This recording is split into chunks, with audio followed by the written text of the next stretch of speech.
السلام علیکم دوستو، میں ہوں ارسلان فیصل اور آپ دیکھ رہے ہیں فیصل ٹی وی۔ دوستو، ہماری زمین کا 75% حصہ پانی جبکہ 25% حصہ خشکی پر مشتمل ہے۔ لیکن حیرت کی بات یہ ہے کہ اس 25% زمین کے خشک حصے کو بھی آج تک پورا کسی نے نہیں دیکھا۔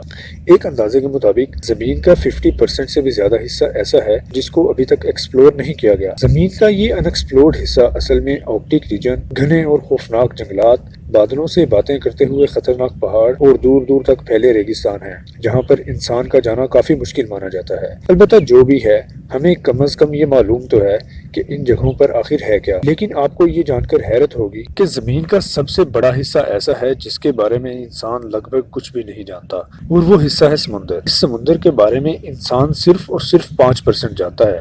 ہمیں تو یہ تک بھی معلوم نہیں ہے کہ سمندر کتنا گہرا ہے، اس میں مچھلیوں کے علاوہ کون کون سی مخلوقات پائی جاتی ہیں، اور آخر سمندر کی سب سے ڈیپسٹ پوائنٹ پر کون سے راز چھپے ہوئے ہیں۔ دوستو، ویڈیو کی طرف بڑھنے سے پہلے اگر آپ نے میرے چینل کو سبسکرائب نہیں کیا تو برائے مہربانی اس چینل کو سبسکرائب کر لیجئے، چونکہ میں ڈیلی بیس پہ اس چینل پر مختلف انفارمیٹیو ویڈیوز اپلوڈ کرتا رہتا ہوں، تو آپ کے اس چھوٹے سے سٹیپ سے آپ کا نالج اور آپ کا مائنڈ لیول کس حد تک گرو کرے گا آپ سوچ بھی نہیں سکتے۔ دوستو، سمندر اتنا زیادہ گہرا ہے کہ ہماری سوچ امیجن بھی نہیں کر سکتی۔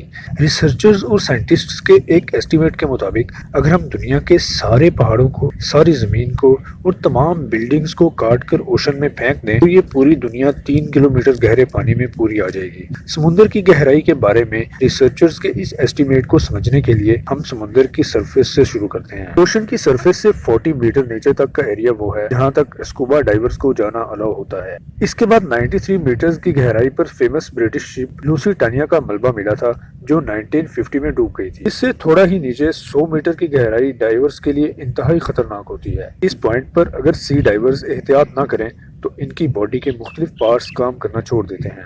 اس سب کے باوجود 332 میٹرز پر ہمارے پاس اسکوبا ڈائیورز کا ورلڈ ریکارڈ موجود ہے، اور یہ ورلڈ ریکارڈ ایجپٹ سے تعلق رکھنے والے ایک سی ڈائیور احمد گبر نے بنایا تھا۔ اگر احمد مزید 111 میٹر نیچے جاتا تو یہ گہرائی بنتی ہے 443 میٹرز، اور یہ گہرائی اتنی ہی ہے جتنی نیو یارک کی ایمپائر اسٹیٹ بلڈنگ کی ہے۔ اس سے تھوڑا اور نیچے 500 میٹر کی گہرائی تک جائیں تو یہ وہ لیول ہے جہاں تک دنیا کا سب سے بڑا کریچر یعنی بلو ویل ڈائیو کر سکتی ہے۔ بلو ویل کا وزن 1,50,000 کلو گرامز ہوتا ہے، اور سمندر میں ڈائیو کرتے ہی بلو ویل 500 میٹر کے اس لیول تک جا سکتی ہے۔ اس لیول سے آگے پانی کا پریشر اپنا رنگ دکھانا شروع کر دیتا ہے۔